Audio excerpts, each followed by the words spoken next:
So welcome to Box of Base. I'm your host Vic, and this is Jeremiah Geiger, the host of Locked On Marlins. We've been trying a ton to get this episode working, especially this previous season. This is like our third take. Hopefully, it stays working this time. I don't know, technical difficulties. Technology is sometimes a little annoying, but again, thank you for being on the show. Hope you're doing well. I'm just glad to have you on. Yeah, super excited to come on the show, Vic, and talk some Marlins baseball. Thanks for having me. Yeah, so before we had technical difficulties and we kind of lost the episode a little bit. We were talking about Augustine Ramirez and his future with the team. I mean, just to kind of I'll kind of recap what I said a little bit previously is that I think he's amazing with the bat, 30 home run potential, but the issue is that he's not good defensively at catcher, and I do think that is an issue though because you don't want to hinder a young player like him who's like 23 years old, I believe, at just being a DH. Like I don't think he's he's fit for that because he's a young player. He wants to be out there. He wants to play both sides. Like that feels like you're limiting him in a lot of aspects of the game. But he's not good defensively at catcher, and a lot of people have suggested that he should play first base. So I mean, what's your take on Ramirez as a whole? Yeah, so that the first base conversation is something that I've brought up now for a while because defensively, Augustine isn't just bad at catching; he's awful. I mean, quite literally is the worst defensive catcher in baseball, and there really was no signs of him getting better. And I know he's working on it. I know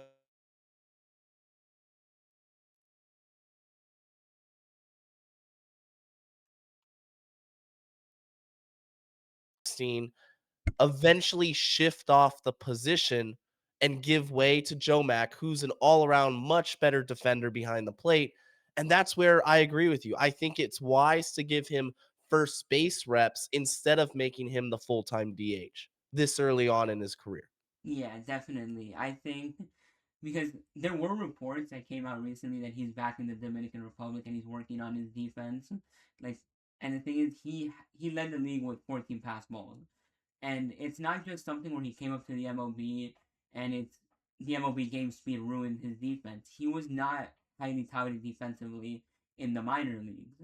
Like this is a prospect who came up through the Yankee system and now the Marlins system and was never good defensively. So my thing with him is that there's two things. Because Peter Bendick said in his end of year press conference they want to keep working on the defense. They see some things there. But the other side of the equation is when we just said, the fast balls, the bad defense, um, and also the fact that they have Joe Mack ready in the minor leagues waiting, like you mentioned. So there's two things. The report that came out that he's working on his defense in the Dominican Republic, back home, and the fact that the organization wants to keep working on him as a catcher. Give him a first baseman, teach him the position, let him learn that, and then give him and then keep working on his catcher defense. Don't take that away from him, but maybe give him a lesser role. Make him the backup. Call up Joe Mack. Make him the primary catcher. I mean, Joe Mack isn't going to be able to catch 162 games in his first season. They're not, you know, even if he could, the team's not going to let him. So they should allow Ramirez to keep working, and maybe this is gonna sound a little odd because usually it's a veteran player, but maybe somebody like Joe Mack being on the major league roster, working with Ramirez, who's already a good defensive catcher, could help him improve defensively. That's where I think it's gonna help a lot. So having someone like Joe Mack, who's a platinum winner in the minor leagues, could then transfer some of that knowledge to Ramirez and teach him a little bit, and maybe with Mack on the roster, his defense gets better. Yeah, I that's a good point. But you also have to see it like this too. When Matt gets called up, you would have Liam Hicks, who's the backup catcher right now, Augustine Ramirez, and Joe Mack. How do you factor in the playing time And do you make Augustine Ramirez a part-time catcher? But a backup catcher usually has good defense, and that's why they have a roster spot. And Yeah, Augustine would be a backup catcher whose primary position is DH slash first base.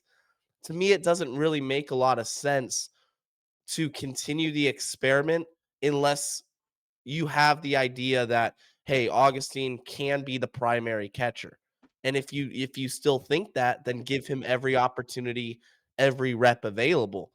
The good news for the Marlins is that they don't need to make that decision because Joe Mack is right there, and Mack is going to be the franchise catcher defensively.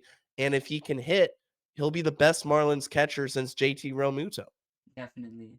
And just to kind of wrap up this segment on Ramirez, it's also like internally you will be filling a need because if you put him at first base and he becomes serviceable defensively at first base, I don't want to take anything away from first base, by the way, because I know there's baseball fans out there that think you plug any guy over there, he's gonna do good. I don't believe that. I believe that it takes some skill to play the position, and you really need to practice, and you need to, you're playing at the major league level. It's not easy. Um, but I also don't think it's the hardest position on the field either. I think it's something where if you give a guy a full off season, they can learn the position, and you're not gonna do it in season. Meaning if you tell him, January 22nd, or not January, June 22nd, hey, go play first base, it's like you're setting him up for failure. But if you do it right now, then what day is it today? November 16th, and you hand him a first baseman and you're like, practice, I think he's gonna do good by the time opening day rolls around. So, I mean, I think he's probably the most intriguing player on this roster right now in terms of what you can do with him because the bat is going to explode the minute he is comfortable defensively, in my opinion. Yeah, I think so. And you look at the numbers from last year when he was catching, his offensive numbers tanked. Like Yeah, they went way down. And that's because he's putting so much mental focus and physical and the physical ramifications that come with playing the position at from catcher. It takes a lot out of you. And he had to focus on that instead of just going up there and hitting, see ball, hit ball. And I kept saying that. I said, do you guys not realize that when he catches, he's one of the worst hitters in baseball? Like he's just not good defensively and he's not good offensively when he catches. Just end the experiment. And the Marlins are being stubborn when they really don't have to. yeah. I think if Joe Mack, just to kind of end this conversation here, but if Joe Mack has a good spring training, it should not. I don't know if it really will, but it should sway the mind of Peter Bendix of whoever's calling, the shots, the decision, which is usually Peter Bendix, sway their mind and be like, okay, Ramirez can take a step back. He can still work on the catching if they want to, off to the side, whatever, but end it right there and kind of move on from that and find a new path for Ramirez.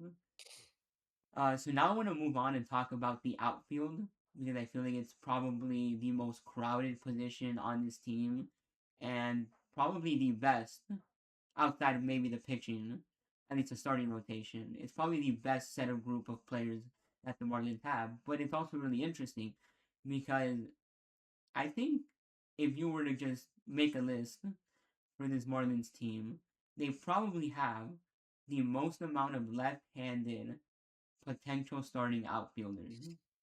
And it kind of makes me think, like, how do you set up this outfield? Because if I'm going into opening day tomorrow, I would probably say Griffin Conine in left, Marcy in center, and then Stowers in right.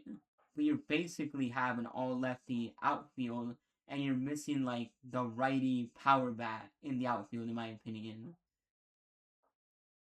Yeah, so for me, I have it pretty similar. If I had to make the opening day lineup right now, I would have Stowers in left, Marcy in center, and Conine in right because I think Conine has a stronger arm than Stowers. And then I would have Heriberto Hernandez platoon with Conine. And Yeah, I think he would be the fourth outfielder. but they're all lefties. I mean, left-handed Stowers, left-handed Marcy, Heriberto is the only righty.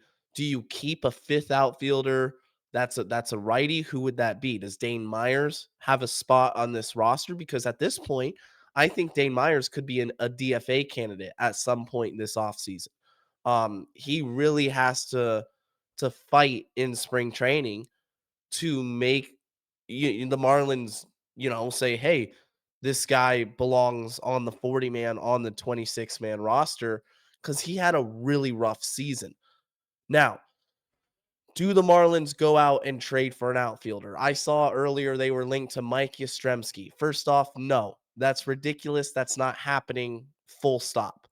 Yastrzemski's a lefty who honestly is a lot like Jesus Sanchez. He Yeah, hits righties. He's a platoon. He's limited to only hitting right-handed pitching. Some power, not nothing too crazy. There's no need for Mike Yastrzemski. They just got rid of Jesus Sanchez because he didn't factor into the long-term plans. Kemp Alderman. Kemp Alderman is the X factor for me. If Alderman can have a good spring training, I think you could see him up in Miami earlier than expected. Look, he's young to AAA, but the numbers speak for themselves. 2020 season, his max EV is 114 miles an hour, one of the strongest power hitters the organization has. I would say if he has a good month or two of AAA, look out for Alderman to make his debut. And he's a definitely. righty, by the way. Yeah, definitely. And I think he would, if you're just looking internally right now, I think Kemp Alderman does make a good case for making the roster because he can play the outfield. He's a righty, a power bat as that. That's a good one. Hernandez is probably gonna make the roster opening day. I mean, he put up enough, in my opinion, to be a bench bat, and he's a righty. If he struggles though in the beginning, I could see them potentially switching him out for Alderman, making that move. I really do think Dane Myers is gonna be the odd man out. I mean, Yep. he had a really shaky second half. He, I believe, dealt with some injury too, and it's kind of like he was good in the first half. Don't get me wrong, and he was good enough for people to say he needs to be starting way more. But it just fell, the wheels fell off, and it's like I think when you see a full season, he's not the kind of bat you want to have over the full course of a season in that capacity because it was really good in the beginning for Dane Myers, and it was really bad when he struggled. Like it was, I didn't think it looked pretty at all, and it's like Yeah, I Dane don't really struggled, man. and and I don't want to take anything away from him. He's a really cool story, and he's a really great guy. Like if you follow him on socials, I mean, there's sometimes I feel like terrible talking bad about these players because it's like I'm only evaluating you as a player, not as a human being. But it's like he might end up being the odd man out. I think personally he makes the opening day roster, but it's gonna be like short leash, meaning if it's not working, we're moving on because it just doesn't feel consistent enough to keep him around. And I think he's not really as far as I remember, he's not really a guy that Bendix brought in. He was already there. And so I feel like if Bendix had to make a decision, he's keeping Hernandez over Myers. I feel like he's more prone to keeping the guys he brought in and has some sort of attachment to. So I mean, and like you said, there were rumors about Mike Yastrzemski, but if they're gonna make any kind of outside move, even though I know this segment is more internally, but if they're gonna make any sort of outside move, I'd rather it be a righty bat, somebody who's a righty and not a lefty. We have too many of those, not only in the outfield. I think too many in the lineup in general. Yeah, no, it would have to be a righty in the outfield specifically. And you also have to remember that Javier Sanoja, who is a righty, he can play in the outfield. He can play left and center. So that does give you a little bit of a fallback option, I think. But overall, I like where the outfield is. I think if Heriberto Hernandez is your fourth outfielder, you're in a good position because I like Hernandez. He was a positive WAR player, Yeah, 0.9 B WAR, I believe, a season ago. And that was with, relatively a small sample size. I'm expecting big things from this outfield. Of obviously, Stowers has superstar potential. Conine, if he stays healthy, could hit 35 bombs. Marcy's great. I'm excited, man. Yeah, and I do want to say because we didn't really like highlight one single player, but I do want to highlight Kyle Stowers that you mentioned just now because I do think that he's probably on this roster out of all 26 men who are going to make opening day. He's probably the most important to this Marlins team. And the reason I say that is because he struggled when we first traded for him. He struggled last year in spring training. It looked awful. I don't even think he batted 200. It was like awful. You were like, how is this guy going to be any good? And then he enters 2025 and becomes the best player on this Marlins roster. And my thing is that if, if what we saw in 2025 is what he became, meaning that's what he's going to be for the rest of his career, then that is the biggest thing that can happen for the Marlins on their current rebuild. They would be unlocking a superstar player from within, and it's like it would be like getting I don't know a perennial top 15 player from a nothing deal almost. Like he was a throw-in piece when we traded Trevor Rogers. Connor Norby was the headline piece, and we can get them a little later, but he was not good in 2025. But Stowers, I mean, to me, he's like the most important player on this team. Because if 2025 was an outlier, meaning he never repeats that kind of season again, that's an issue for the Marlins. Yeah. They just lost a star player. They just lost, like, I'm going to be honest, it's not the same level of player, but in my opinion, it would be like if Aaron Judge left the Yankees. Like, that's how badly I think it affects the Marlins. That's Whereas a good point. So I mean, I don't know how you feel about that one, but that's I really just wanted to mention that about Kyle Stowers. I agree with you, and you made me think. So, Sandy Alcantara, let's say you trade Sandy Alcantara, the biggest trade chip the Marlins have, or Edward Cabrera. The prospect you get back, you want to be an above average major leaguer. Now, would that be a win? Maybe. But what if I told you that the prospect you get back could be an all-star, getting with the potential to be in the top 5, top 10 of MVP voting? You'd say, "All right, I feel a lot better about that." That's what Kyle Stowers is. Kyle Stowers is the piece a rebuilding team needs to get out of a rebuild, like you said. So, if you take that away, then this Marlins team is, I don't want to say back to square one, but they just lost the most important part of their young core. And it would be such a huge blow. Think about where this team would be without Stowers. I mean, last year alone, he accounted for the win against the A's, the win against the Royals. I mean, the 4 home run game against the Orioles. He was putting the team on his back day in and day out. In 2026, there's still room to improve, which is why I'm so excited. Also, I want to say that it's absolute crap that he did not finish in the top 15 of MVP voting. Why is Nico Horner and Michael Bush getting votes and Stowers isn't? With all due respect to those players, I thought that was ridiculous. Yeah, definitely. I mean, he had. I think also it's it's a little bit of two things in that MVP voting. I think it's the fact that a lot of people, and I get it. He did make a lot of noise, but it's the fact that a lot of people put the Marlins on the back burner in their minds, Yeah. and it's like, and if he didn't finish the year, and I think it kind of like starts to okay, he had a good year, but then I didn't see him for like the last month and a half, and it's like okay, I threw the Marlins in the back burner, I forgot about him, move on. But Yeah, that's fair. if he repeats this kind of season, I mean, like I said, they unlocked what is the. I don't want anyone to take that in context, but I will end it like this. He is basically the Aaron Judge to the Miami Marlins right now. That's how important he is to this team in terms of continue to be the same player he was in 2025. Yeah, I'm right there with you. And since you mentioned Sandy and Cabrera, I want to move over to the pitching because that's probably the second, or along with the outfield, is probably the most well-rounded positional group. And it's also, I think, the most interesting because you take Sandy, who had a very up and down, let's say, 2025.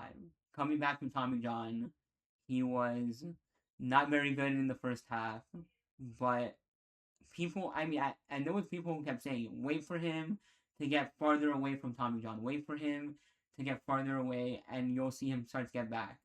The one game that I'm going to point out with Sandy that sticks out in my mind was that one game in Boston. I believe it was a night game. He went 7 innings, and it was like, to me, Sandy, he's not a strikeout guy. Like, I don't consider Sandy to be a high strikeout guy. I'm not turning on a Sandy game and expecting him to get 8 to 10 strikeouts. That's just not him. What I am expecting is that he has enough ability to make you worry about swing and miss, and he has enough ability that he can throw the ball with pinpoint command and get ground balls. And he did just that in that Boston start in Fenway. I don't remember the exact final line, but I remember him going 7 innings, and it was ground ball after ground ball, double plays when he needed them. I mean, Sandy at his best will roll up a double play no matter who's at the plate. It could be prime Barry Bonds, and I trust Sandy at his best to get into ground into a double play. Yeah, Sandy's an elite ground ball pitcher, and we saw that the second half of the season, which is why the Marlins didn't sell low on him at the trade deadline.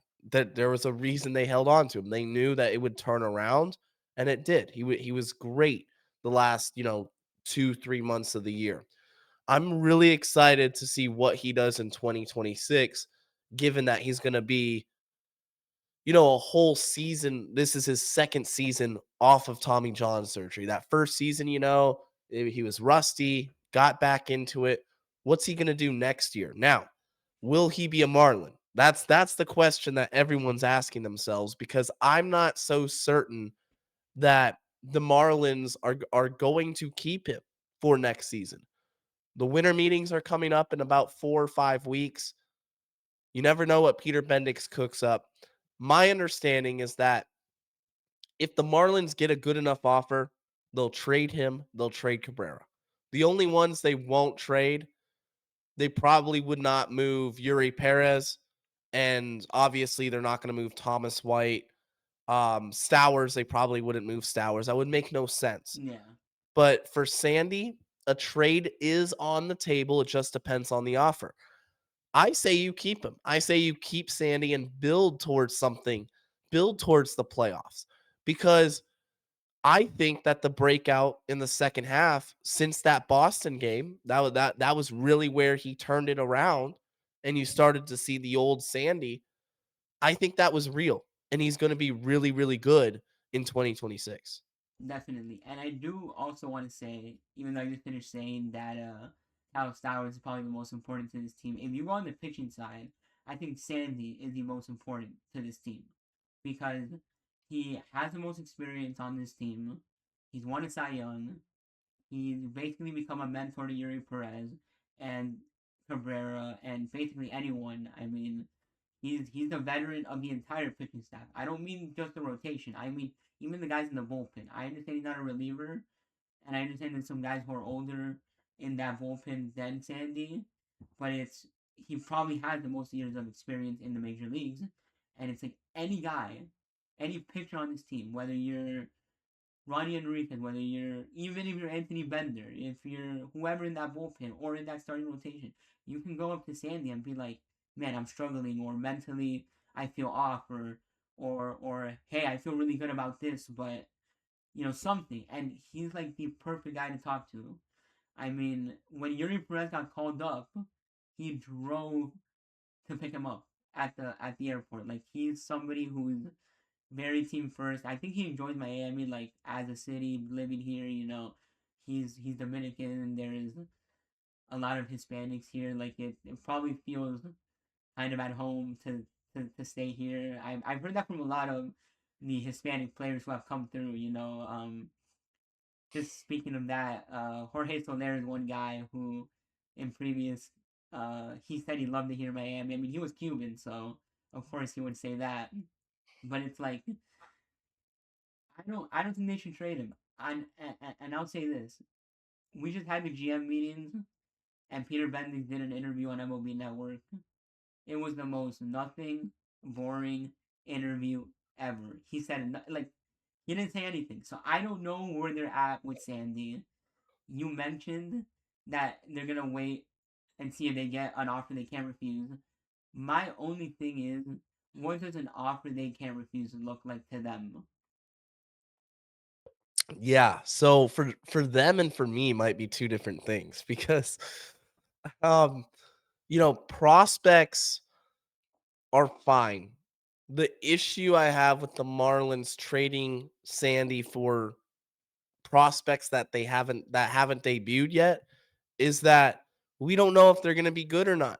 If I trade Sandy, I want a major league controllable ready piece that's already debuted and then a couple prospects as well. I don't want another Jesus Luzardo trade where, yeah, Starlin Caba, best glove in the infield, he's in low A. I mean, he's probably 4 years away from making his debut. 3, 4 years. For the Marlins, trading Sandy right now, you open up a hole in your pitching staff. So go out and address another position, address third base, address first base. Um, that's the other thing. Will this team spend in free agency? Are they Yeah, going to spend on a first baseman? What do you do at third base? Because you do have pitching depth. I just don't want to see Sandy get traded. I could be fine with a back end starter getting moved for prospects. Like for example, Max Meyer. If another team believes that they have that they can unlock Max Meyer, take him because he doesn't have a role on the Marlins unless it's in the bullpen. Now, I did an episode with Locked On Red Sox a few weeks ago, and we were talking about a Sandy trade to Boston, and the player at hand was Tristan Casas, and I thought I thought that was a very interesting player because it would take more than just Tristan Casas to trade Sandy to Boston, but that's kind of a player that fits the Marlins mold of first baseman. I mean, he's 2 years removed from a really good offensive year, dealing with injuries. I think the injuries played a lot to do with his production, yeah, and he's going to have a bounce back year. I definitely. still like Casas, and I think he would be a really good fit in Miami. So a package built around Casas could be intriguing to the Marlins. Yeah, What do you think about Casas? I honestly really like him a lot. So back when he had that offensive breakout season, I was like completely sold on him. Like I've been high on him ever since. Like since he was a prospect, looking at him, and I mean, I was like, this guy has potential to be the future of Team USA, like first base, and that's I think a big deal. Like that tells you that the player is really good because Team USA is no slouch of a team. But ever since he's dealt with injuries, it's kind of like it's shaped how I feel about him a little bit because I think it's in him. I think he has all the potential to be this great first baseman, but I worry because they haven't been like small injuries. They've been like pretty like big Right. injuries. I'm worried if those things are gonna just linger. Like if their injuries, because some players will get an injury, like especially a knee injury, and it's like it heals, but your body just never gets back to 100, and you play your career with that. I mean, I don't think so, but I mean, part of me worries that if you'll play a little scared, like as in, like a little nervous that something can go wrong again because he's had it twice. Not necessarily a knee injury, but he's just been injured majorly twice. Right. But if he comes back, I think it'll be like the perfect fit. Like if he can return even to 60, 75% of what he was, I think it's a perfect fit for the Marlins. Yeah, no, me too. Because I mean, I'm still high on him. I just worry how much those injuries have affected his body. Not him specifically as a player. I think mentally he's tough. I don't know if you've seen the Red Sox clubhouse documentary, but the guy's like in tune with the earth, and he's one of these like guys who's like a little hippie-ish and likes to like walk around barefooted and like very connected with the earth. So I think mentally he's very strong, but you can only be mentally strong to a certain degree, in my opinion, because if your body can't perform, Right, no. no matter how much you want it to perform, then that's what worries me more. It's more his how his body is more than anything. But I fully expect him to go through everything, like all the rehab, get stronger, and he would be an amazing fit for first base. Yeah, we got to see what happens. Yeah, and then the other guy I want to talk about here. Well, you were mentioning, trading players or from the rotation in general. I don't know how to feel about trading away someone like Edward Cabrera because there's two sides of me to this. Like, it's like taking a coin and flipping it and seeing what side it lands on, kind of thing for me. I think he has the best pure stuff out of anyone on the Marlins, but we've been saying that for years, that he has the best stuff. In my opinion, he has. If I had to rank pitches and we got to the changeup, I would say that Edward Cabrera has the best changeup in MLB. That's in my opinion. Over Tarek Skubal? His is probably more swing and miss, but I think I just at least in my lifetime I've never seen anybody throw a changeup that hard. It's like Oh yeah, it's ridiculous. so 96? yeah, so it's like, but the issue is that it doesn't work, and this is probably why somebody would say, Terry Scooble's changeup is better, is because it doesn't work as it should when he's having issues with command or when Right. he's not throwing the fastball for strikes. And so for me, it's like you you take his command, and then you take the fact that he gets a lot of blisters, and it's like they go hand in hand because the minute he starts having command issues, oh, then he ends up on the IL for a blister, and it's like I've had enough of that cycle. Like it's a little annoying to keep seeing that cycle repeat. It's like you you're not consistent enough, and when you're good, you're amazing, but when you're not, you're on the IL and you're hurt. So it's like to me, I feel like he had a very good 2025. He had a very good stretch in 2025 where he was looked amazing. And I think if you're going to sell high on anybody because they have the most value right now and it'll get you the best return possible, I would probably look at moving Edward Cabrera. So, I see your point, and I do agree that his value is super high right now. It's at the highest it probably ever will be, and I see the injury concerns. However, nothing about his stuff or this season says that it was a facade, that it was just a blip on the radar. I think it was a real breakout. And you look at the stuff, you look at the confidence he has. He looked like a different pitcher last season than in years prior. It looked like he had unlocked something mentally, even. I remember that start. I want to say it was early August in Atlanta, where he goes 8 shutout, 11 strikeouts. And the dude just looked completely in command, and he had this look on his face like, I know I'm better than you. You can't hit me. Deal with it. And that's that what I mean, they couldn't touch him. He really was the best, most consistent pitcher for the Marlins this season. And you have to think how much of that has to do with Daniel Moskis, director of pitching Bill Hazel, the new pitching development that's been put in place.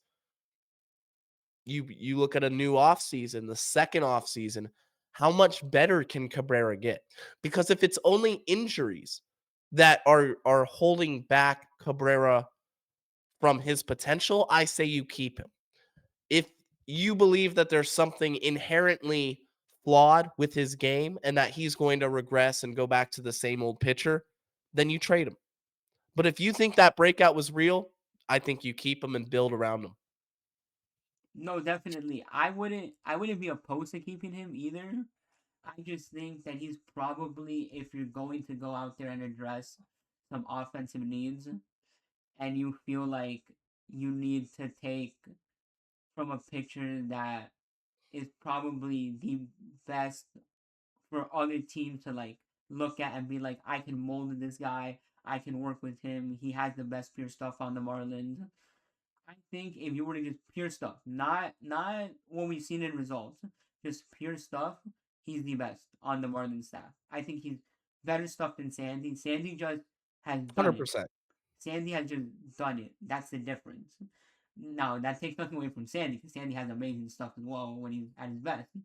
But I think teams also value a little more strikeout and swing and miss, and I think Cabrera gets that, especially when the fastball and changeup are working. And the next guy I want to move over and talk about is Yuri Perez because I think he's probably the most interesting pitcher on this team. Meaning,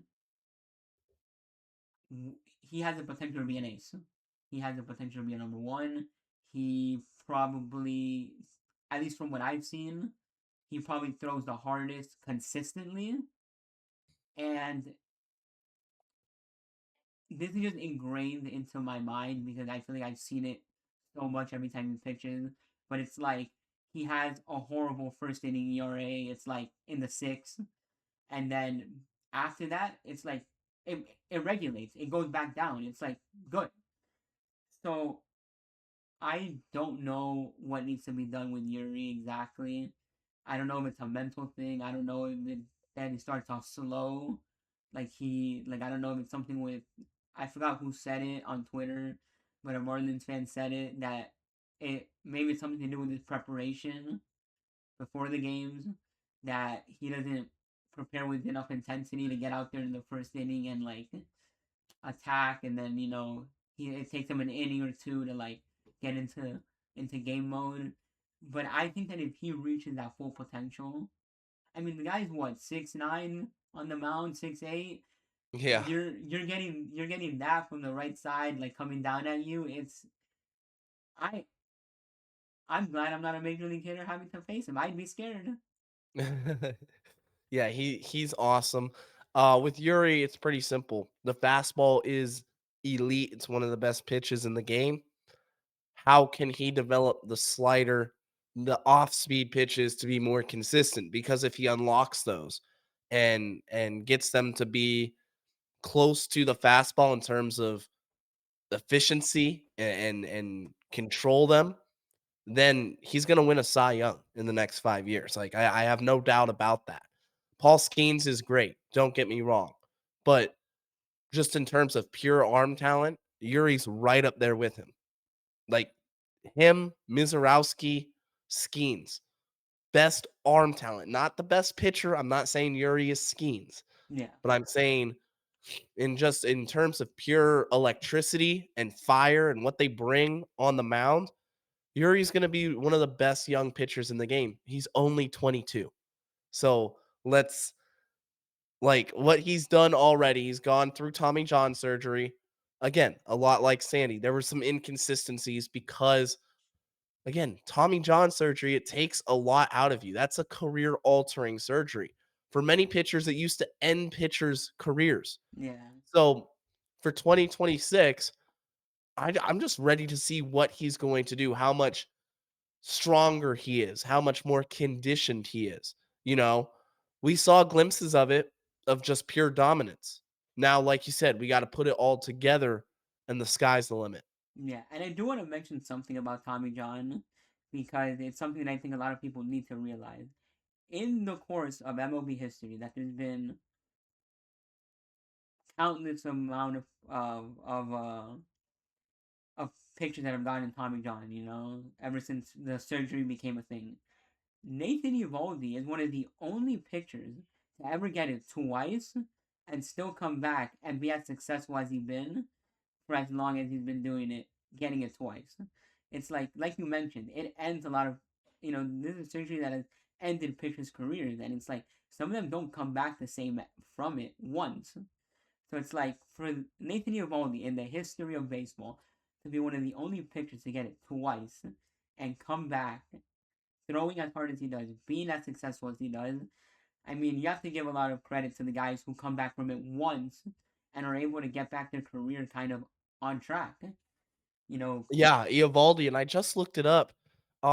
There's another pitcher just won comeback player of the year.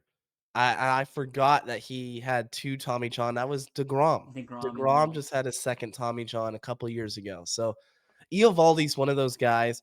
Really quick, I know we got to move on to the next segment, Yeah. but Eovaldi, when he was on the Marlins, I never appreciated him because he was so inconsistent. And as soon as he left the Marlins, he became an ace. And I'm Yeah. like, oh, why'd we get rid of him? Especially in 2018 with the Red Sox. Dude, he was unreal. But yeah, I do want to wrap up this segment of the pitching talking about quickly about guys like Ryan Weathers, Braxton Garrett, and Max Myers. I kind of want to like group them together.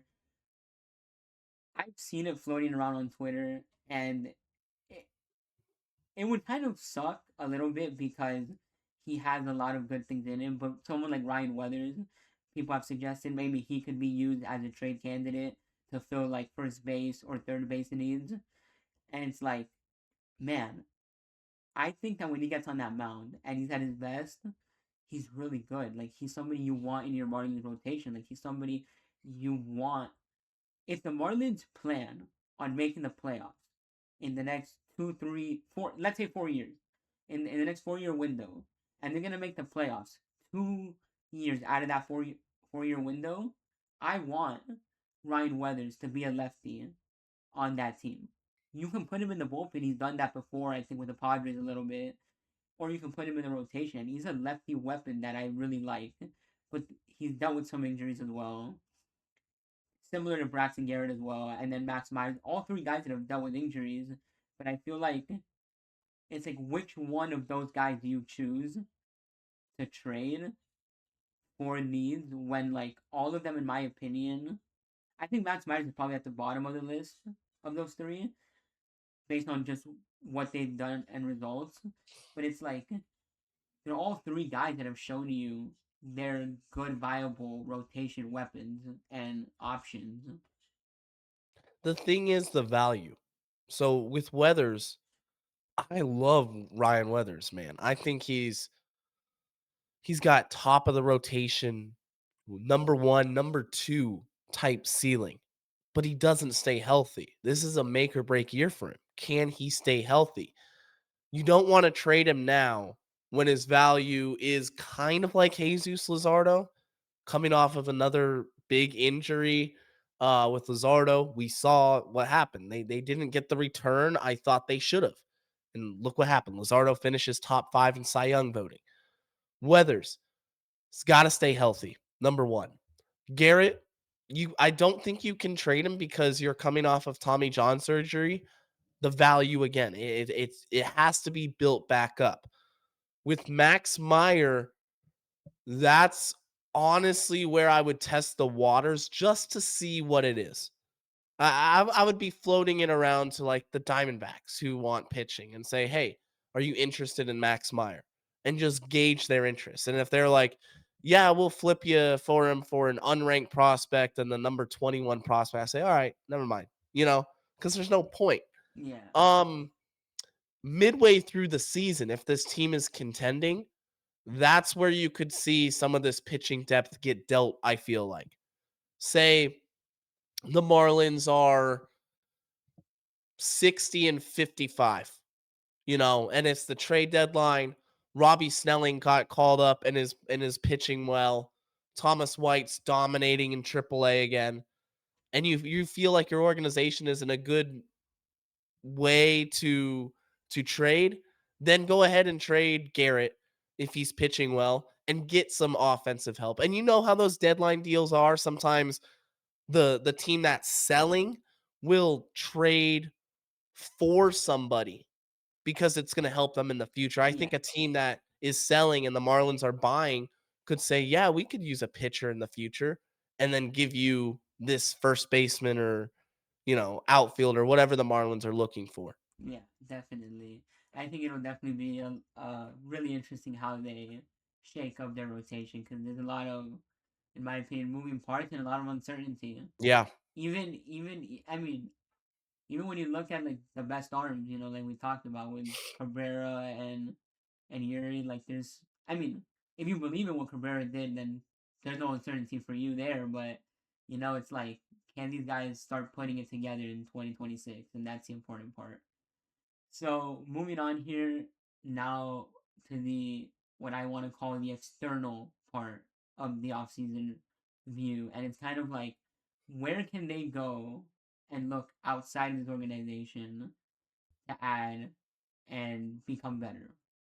Meaning there's options like first base is in my opinion the one position they need to fill. If if I can go up to Peter Bendix right now and tell him you can only make one addition to one position, first base, because I'm gonna be honest, I'm taking my chances with Norby and Paulie because I'm taking the upside of Paulie's glove to get me through 162 games. I'm right there with you with Paulie. Graham Paulie is like Cabrian Hayes. He's our version of Cabrian Hayes.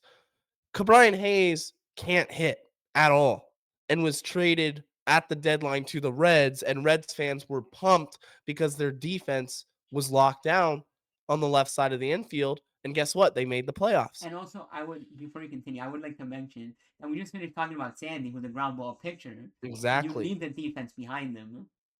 Exactly. You have Paulie at third, Otto at short, Gold Glove finalist, Xavier Edwards at second base.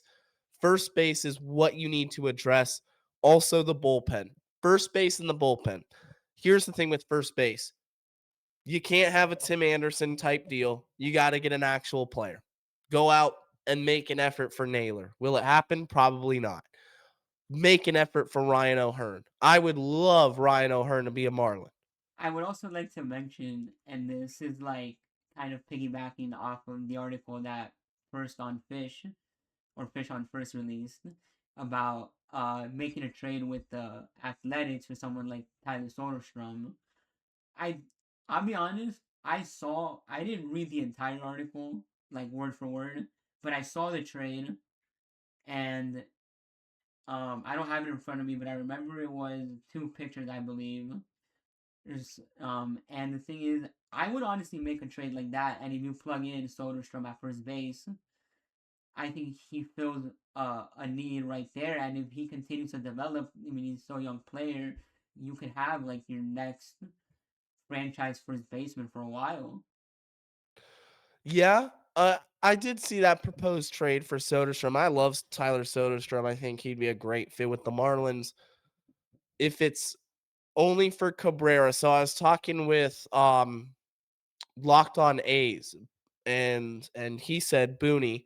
He said that it was his show, and somebody mentioned Edward Cabrera, and he said in order to get Cabrera, it would take Langoliers, it would take a couple of other guys. He thinks that the asking price would be huge, and it would be. Soderstrom, I think, would be a good fit for the Marlins. Do you want to address it via trade though, and trade off your pitching, or address it in free agency? Because I'm fine with addressing it in free agency. You have to spend money at some point. And I feel like a trade, correct me if I'm wrong, Vic, Soderstrom's still in pre-arb, right? Yeah, he would. He's still in So pre-arb. Like, it's another excuse, not excuse, but it's another way where the Marlins aren't spending money.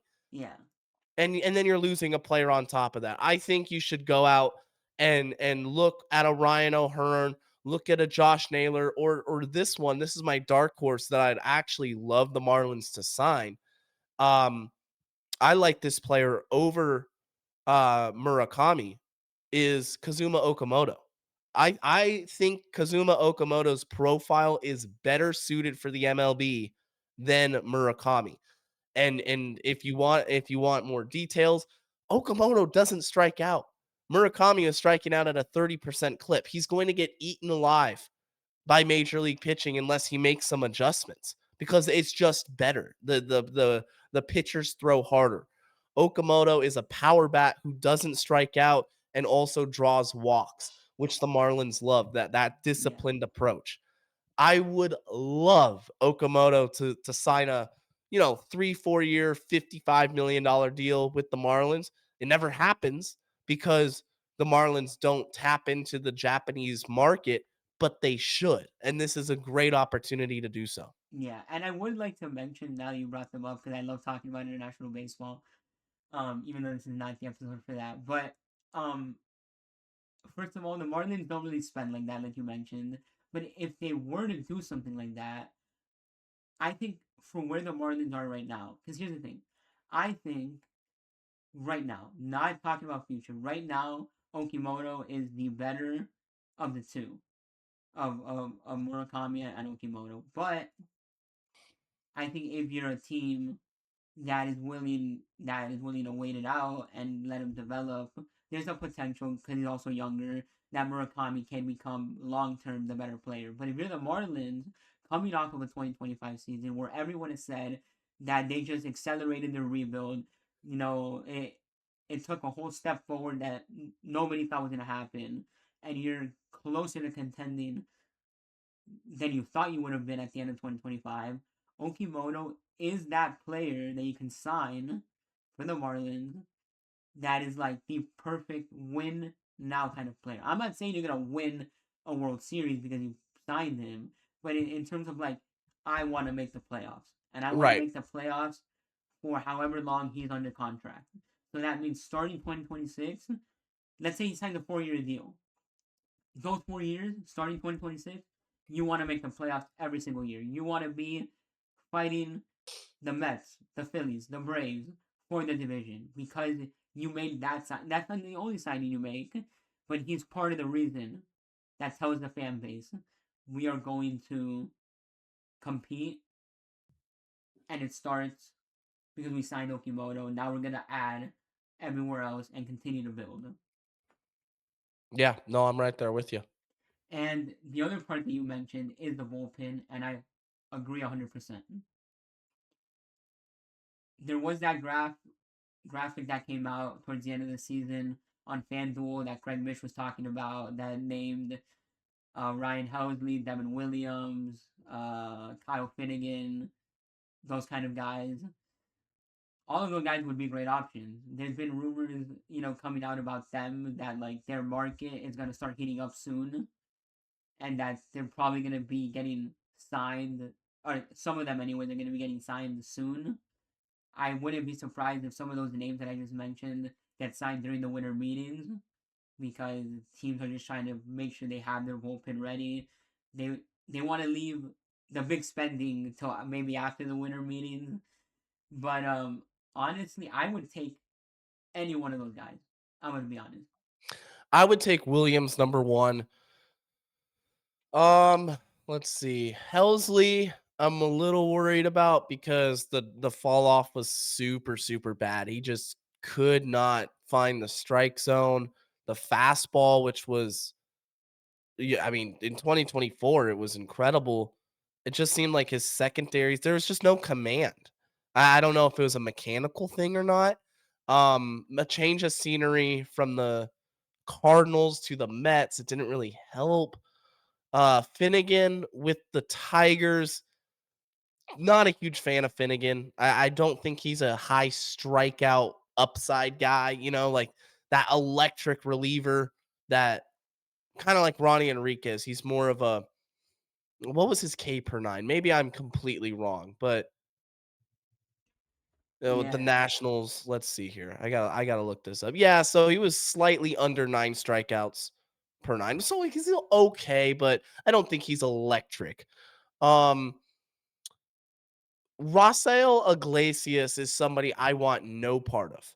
I really don't. I've seen the Marlins make really bad bullpen decisions before, and it's come back to really hurt them, like Junichi Tazawa, Brad Ziegler. signing an I would like to mention this about Iglesias, which I find interesting.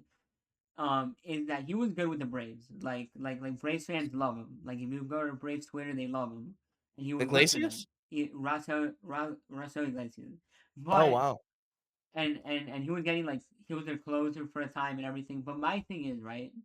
I don't know if it's the Braves trying to cheap out or what, but I find it very interesting that they're not making it a priority in that to bullpen re-sign him. to re-sign him. There's Right. something that I don't know that feels like a red flag because it doesn't feel like the Braves are the type of team that don't re-sign the good players. Like, and the Braves usually re-sign good players. Well, So he's old too, right? Isn't he like I how think old he's is older. he? Yeah, Yeah, he's 35. yeah, Like that's I don't know, like a 35-year-old free agent who's probably going to be looking for a multi-year deal, probably a 2-year deal. Uh I'd rather have Devin Williams. I'd rather have Finnegan, to be honest, cuz Finnegan, he's nothing super flashy. He's not going to be like Mason Miller, with a 1.58, but he's going to get you a 3.5 and ERA. and the other name I want to mention that I throw away the ERA for a second because I understand. I believe he got traded or something, and his ERA wasn't too good with his second team. But Danny Colomé, who's a lefty, yeah, he's somebody who I really like. Um, because I think he does a lot of good for this team. I mean, we need a lefty. Dude, I was about to say Coulomb right before you mentioned him. With the Twins, I mean his cutter is elite. Kind of a soft tosser, it doesn't matter. He gets outs, he gets ground balls. And a lefty. The Marlins need a lefty so bad. He would be a perfect late inning option out of the pen. I would be ecstatic if the Marlins could sign Yeah, him. because I would like to mention what the Marlins currently have for lefty options. It's Ugh. Josh Simpson, who was not good at all in any of his appearances last year. Supposedly, if you follow Forever Marlins on Twitter, he tweeted out. I don't know how true this is, but he said on a source that wants to remain unnamed that supposedly Josh Simpson got DFA'd. It hasn't been official. I hope so. I mean, as Marlins fans, we hope so. I'm gonna wish the best for Josh Simpson. Hopefully, he can Yeah. go be great somewhere else. But it just didn't work here.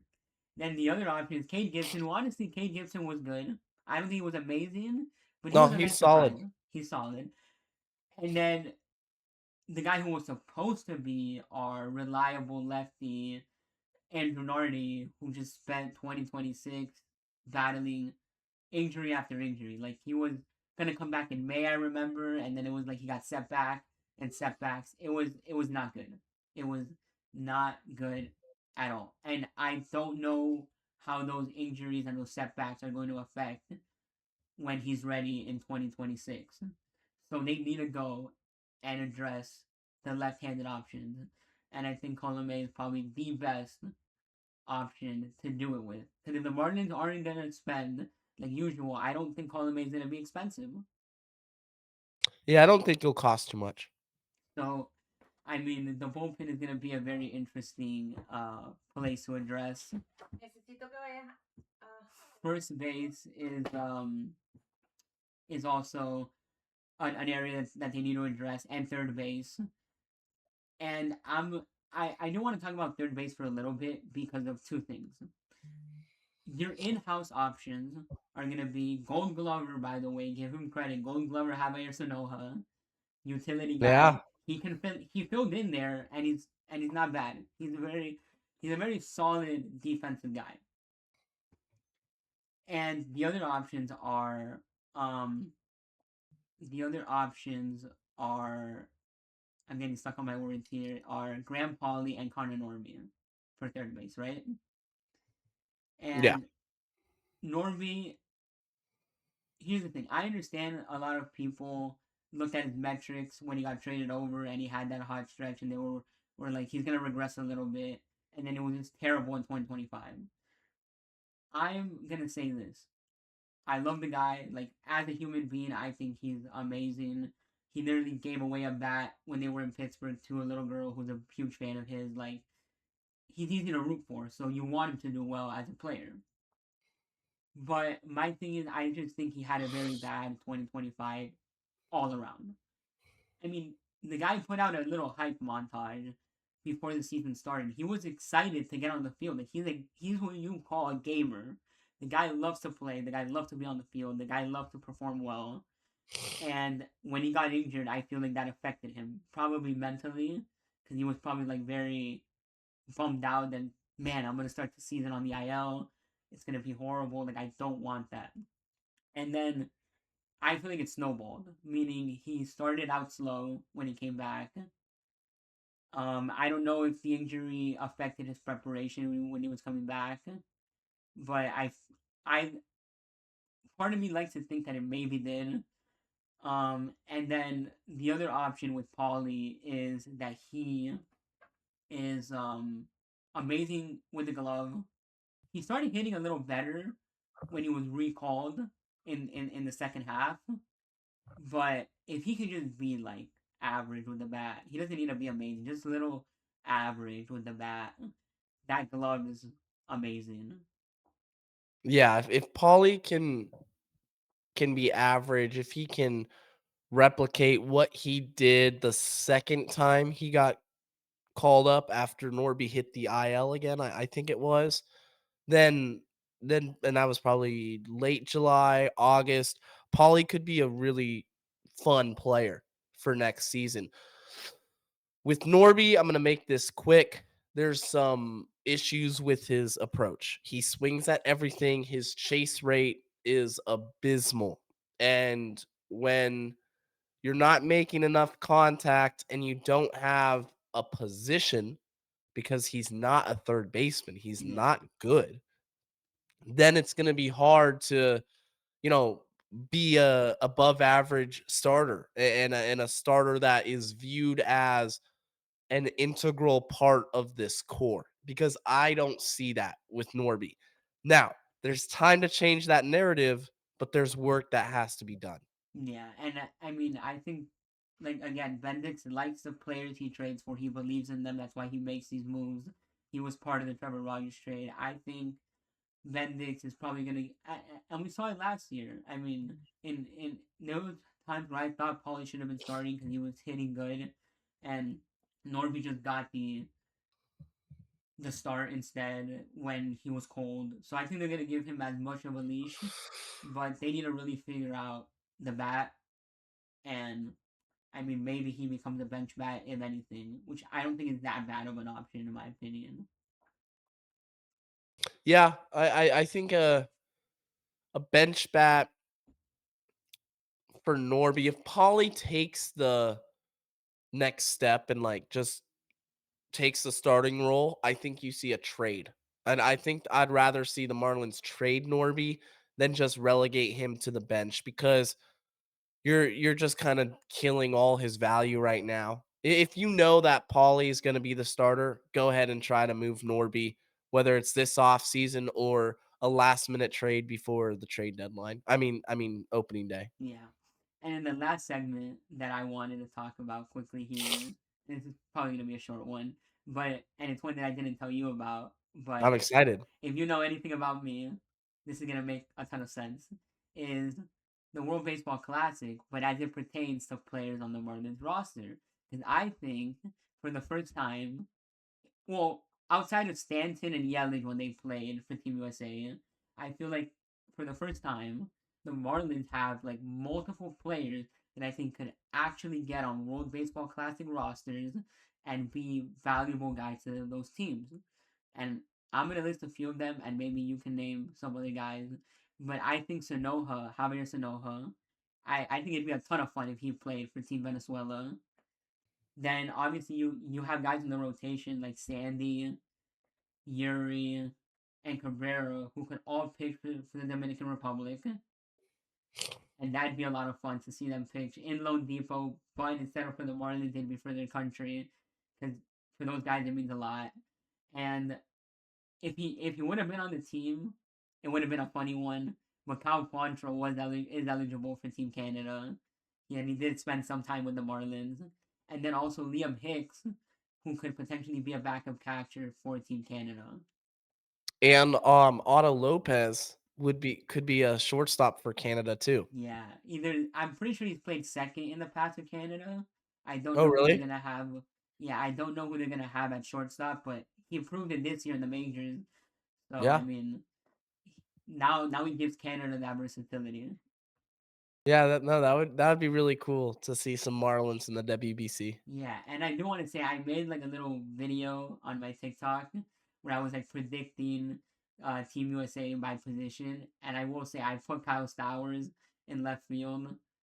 Of course, now we have like the full outfield, Corbin Carroll and PCA and Aaron Judge, so probably not gonna happen. But it'd be cool if It Stowers would be. if Stowers continues to play well and in the future he can get onto the team. But yeah, I just wanted to bring that up a little bit because I think the Marlins have some options on this roster that could actually make some World Baseball Classic teams. Legitimately, yeah. No, I agree. Yeah. So, anyways, I want to thank you again for joining me. We probably ran a little longer than I expected. But yeah, thank you again for joining me, Jeremiah. It's been a ton of fun talking Marlins baseball with you. If you guys want to connect with him, you can always go to Locked On Marlins, go subscribe, go comment, go like the videos. And if anything, I'll link his Twitter down below as well. And you guys can go follow him on Twitter. And I mean, hey, thank you all for Yeah. watching. And it's been a ton of fun. Thank you for having me, Vic. It was awesome. It was a blast. Yeah.